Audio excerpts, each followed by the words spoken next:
Hi, everyone. Oh my God, I look so fat on that picture. Somebody told me, "Are you Hals and Joel?" I said, "No, I was just fat." Okay. I feel that I'm going to repeat a lot of things that have been said previously. We kind of turn around the same subject every day, all day. A quick resume, Milan just said a little bit about it. I'm going to, just 3 points. I begin in sale in 1987, selling life and health insurance door to door. I don't know if any one of you know combined insurance, but I was selling door to door insurance when I was young, 18 years old. It was hard. And then I switched to car business. And I was like, oh my God, customer comes to us. I don't have to go and find the customer. They come to me. I felt it was amazing. And then, so I said it's a very quick resume. And now a consultant, well, my actual boss, Martin, called me one day, said, I see you as a consultant. I said, yeah, you're sure? He said, yes. And then I switched to 360, being a consultant. The effect of the pandemic, we all know the numbers, we all have the same source of information.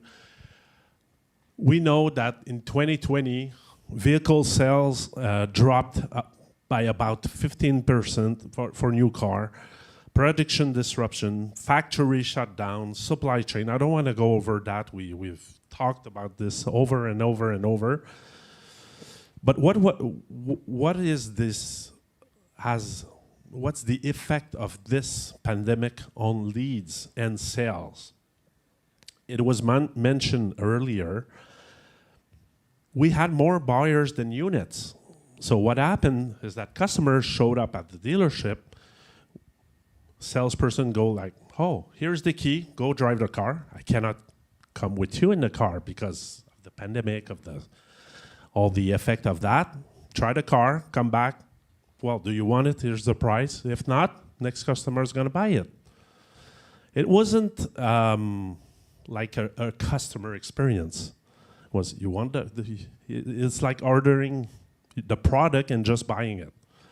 So we sell full retail price, no emergency to renew house portfolio. I remember calling a customer and say, hey, do you want to run a campaign on your previous customer, try to bring them back to the store?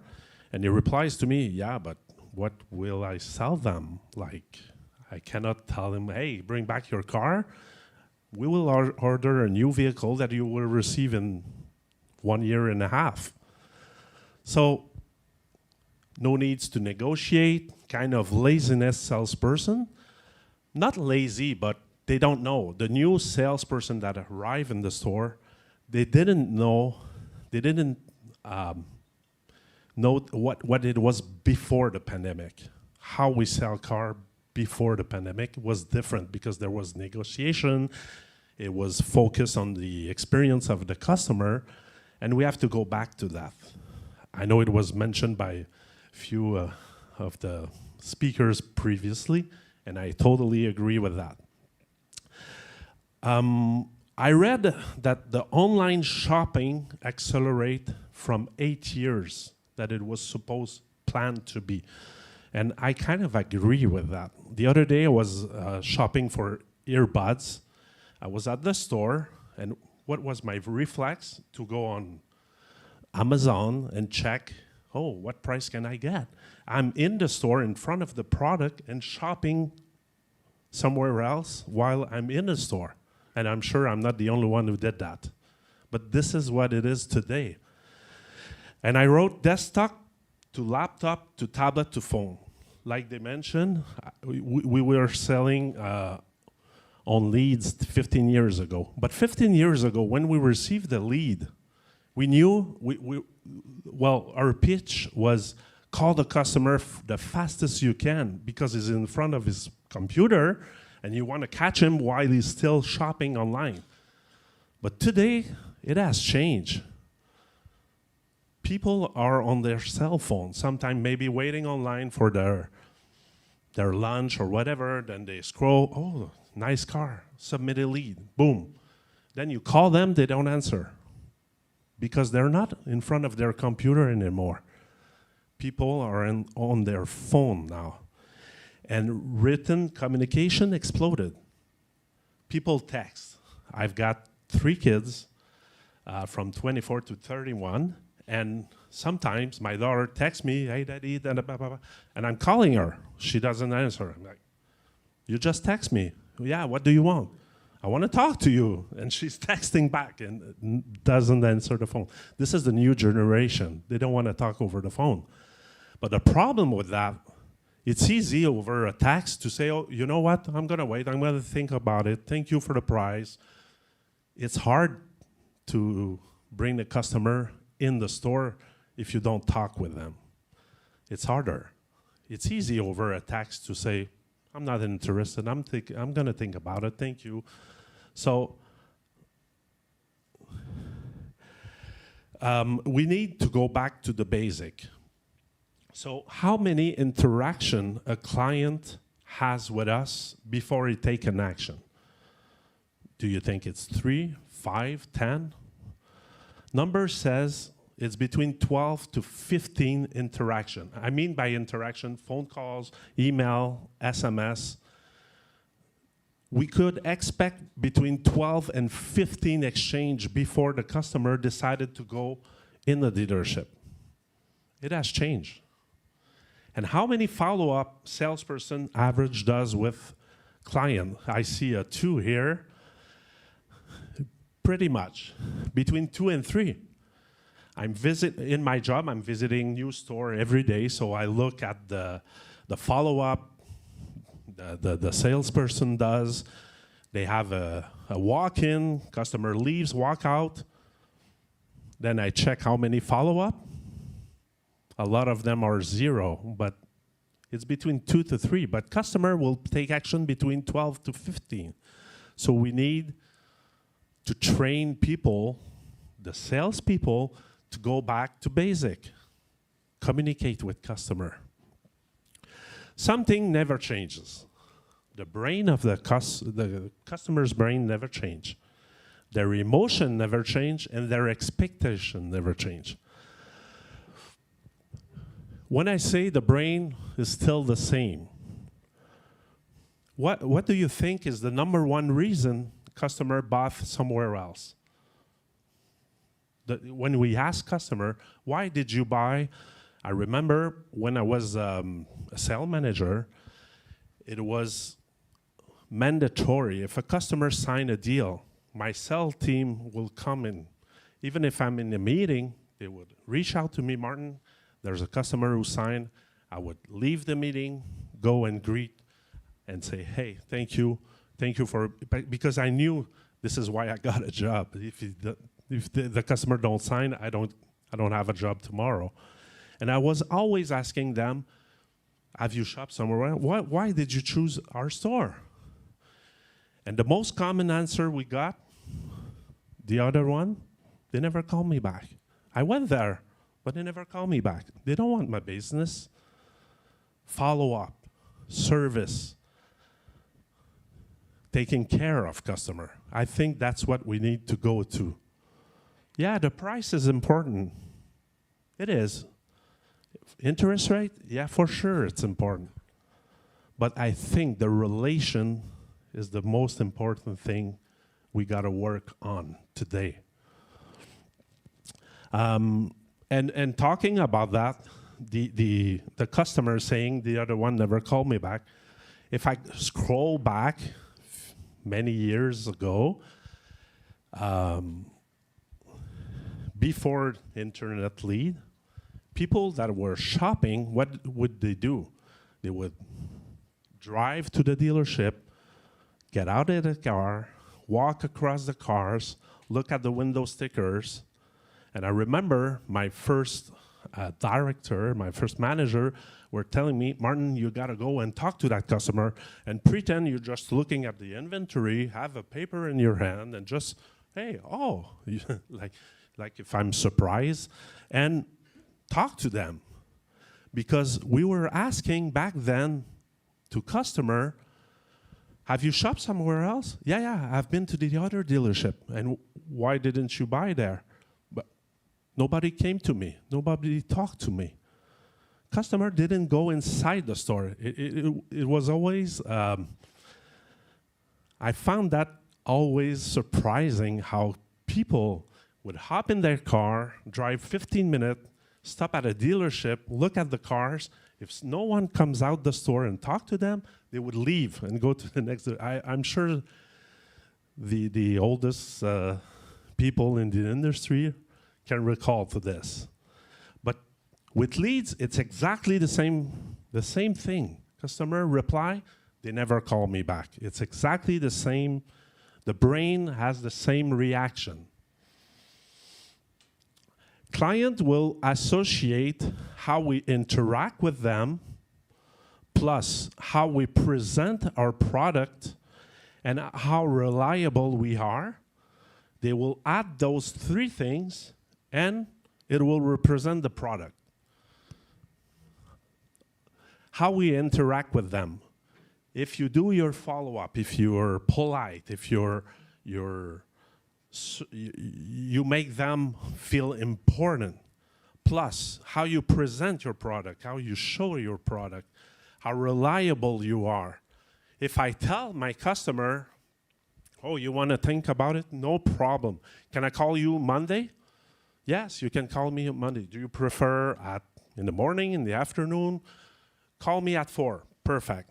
If let's say I have a CRM and I put it in to warn me to call that customer at 4. If I call the customer at 4, what will the brain of the customer do? It will register, oh, he told me he's going to call me at 4. He did it. He's reliable. The dealership is reliable. The car is reliable. This is how our brain works. So we need to teach the new generation of salesperson those fundamental selling process, habits. It's basic, back to basic. If I show you this picture and this one, which one will you pay more for clothes? Number 1 or number 2? Everybody will say, yeah, number 2 for sure. But maybe those, well, I took maybe the picture I choose were very extreme, but you understand what I meant. Maybe the first picture it's Harmony, and the second one it's Walmart store. But what we see, our brain registers. So somebody mentioned early, I think it's Chris, you said about have the car aligned. I remember being a manager at, I won't say which brand I was selling, but it was before the Dieselgate. And my sales team, they knew I was freak about having all my car aligned, like perfectly, almost with a laser. I would want to have so sometimes they come in earlier and they put the car all just to see me pissed and like, guys, what are you doing? It was important for me that all the bumpers, all the car, color, model would be aligned. For me, it was important because when a customer comes at the store and look at the store and everything is perfect, what they register, the dealer's perfect, the car will be perfect.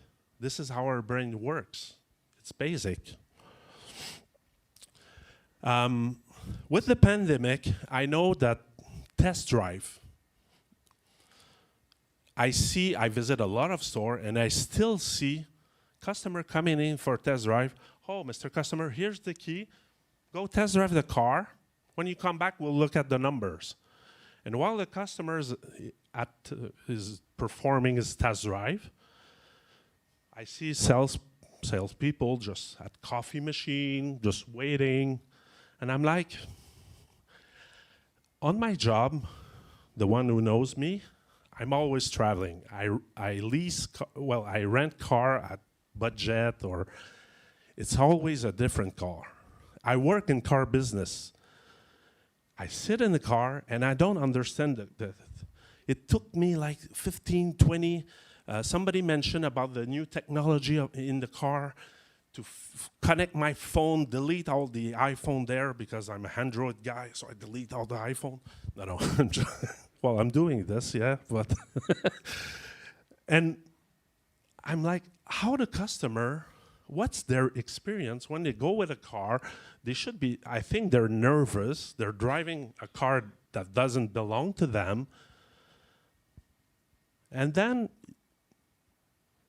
is this a good experience? Back then, again, I won't say the manufacturer, but when I was hiring someone in sales, when I was a sales manager, before they sell their first car, I would train them on how to perform a good test drive.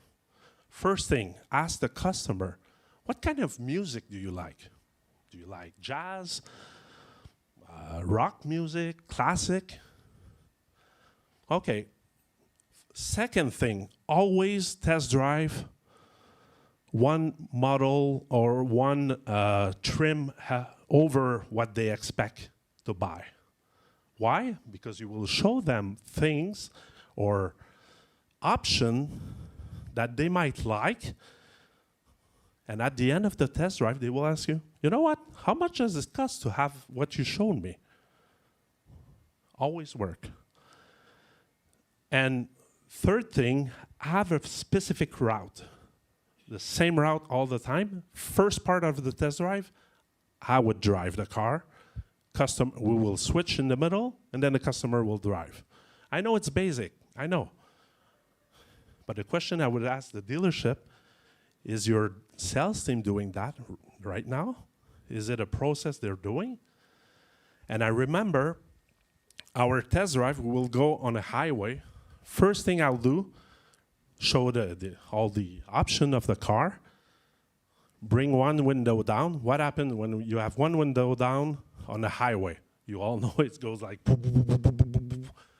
and then I tell the customer, oh, I'll demonstrate to you how soundproof this car is, and lift up the window. What happened?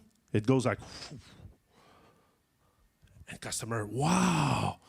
I guess it's going to be all the same with all the car, but who did it? That's the question. And then you put the music the customer likes, because he will feel good during the test drive. If you put rap music and customer hate that, he's gonna tell you, you know what, I didn't like the car. But in reality, he didn't like how he felt during the test drive. It's not the car, it's how he felt during the test drive. So, and the last thing I was doing before we switch driver, we would go on a country road where there's gravel on the side, two wheels on the asphalt. I just have a blank. Pavement. Two wheels on the pavement. Two wheels on the gravel, and then I would let go the steering wheel, hit the brakes, and the car stays straight. Customer will go like, "Wow, that's amazing." That was part of our test drive for every customer that visited our store. A few years after, when I was asking the customer, what did you buy here? Sometimes they would tell me, oh, I did the test drive with your salesperson, and when I went to the other dealership, I asked them, hey, can I try that? Let go the steering wheel, hit the brake. And the other salesperson at the other store said, never, we're gonna kill ourselves, don't do that. So what the other salesperson was telling my customer, you should buy the other car because this one is reliable, is safe, and you're not going to get killed. So this is all it's all emotion.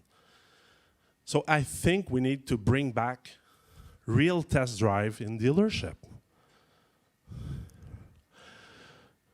When we go in a fancy dinner and we pay a lot of money for a steak, potato, and veggies, does it worth it?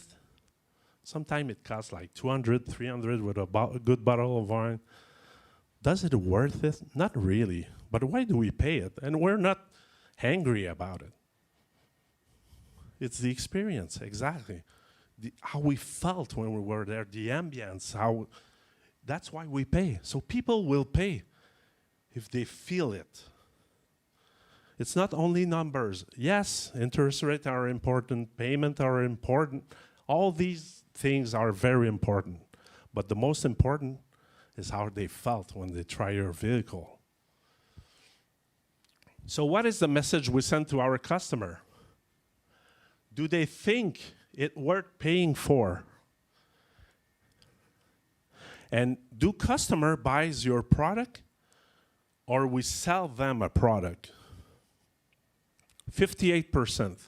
When I was a manager, I did a little survey because I had a good CRM and I could track that back then.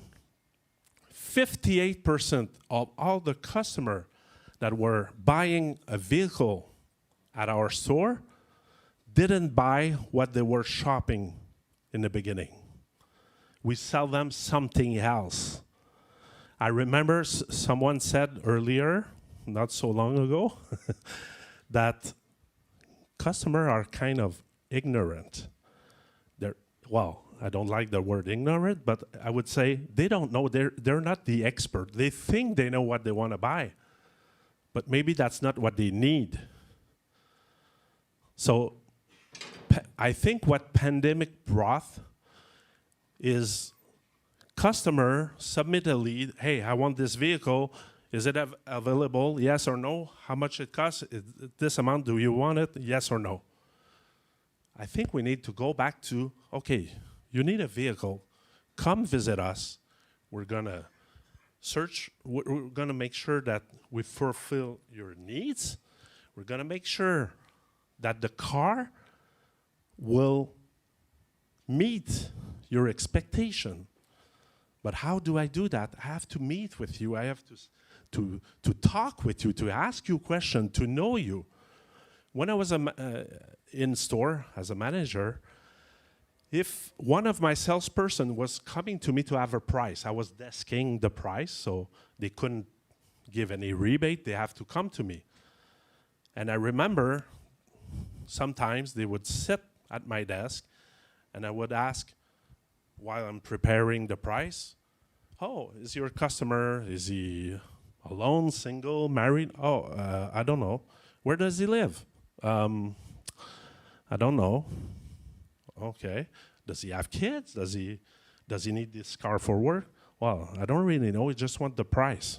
No, I'm not giving you a price. You're going to go back to your customer, push aside the computer. I want you to talk to that customer, pretend that I can't give you a price right now. I have to manage something and come back 10 minutes, 15 minutes after, and I want you to laugh with them. Talk about whatever you want. There must be something going on there. Because giving price, they can go online, they have the price. This is not what we do here. We're building relation, and I want to see that. And I want you to know where he lives, where he works, what he does, what are his needs. This is important. So I think dealers need to go back to that. Do you agree? Yes? I heard 100%. That's good. So what are customer expectations? Personalized buying experience. It has to be that, for sure. Feel I'm important. I put a little parenthesis, no phone, just to remind me to tell you this story that happened to me 3 weeks ago. I was in a dealership. I agreed with the manager to install a process that when a customer walks out without buying, we will trigger a text message to the customer saying, hey, it's Martin, I'm the manager. Thank you for visiting. If there's anything, let me know. And we had one response. Customer reply, you know what? I like the car. The price was perfect. I like the dealership, but your salesperson took his phone and texted in front of me all the time. So I'm going to go buy somewhere else. And the manager was like, what is that? And we realized that at that dealership, salesperson were the one who were managing the leads. So what he was doing, he was taking leads while he's with a customer because he was thinking, oh, there's a new sale, bing, bing, oh, let's answer that. Does it make sense? The other day I was at a store, not to mention it, I'm in front of the person purchasing an item and the phone rang. The person answered the phone and start serving that customer. And then she did that twice. I was like, I'm here. Why don't you serve me? I'm here. So you know what I did? I went outside, called the store, said, hey, I'm outside. I'm the guy that was just in front of you. I guess I'm going to have a better service if I call than if I'm here. And then I came back and I said, you know what? I'm going to give you one advice. I work in process, store process, clients and everything. One advice I will give you. When you have someone in store, make him the priority. If the phone rings, it's okay. I will understand if you answer and you put that person on the hold, but don't put me on the hold. So I think we need to go back to basic. We need to discover the needs of the customer and meet their needs. So that was it. Simple, just a little presentation on going back to basic. Any question?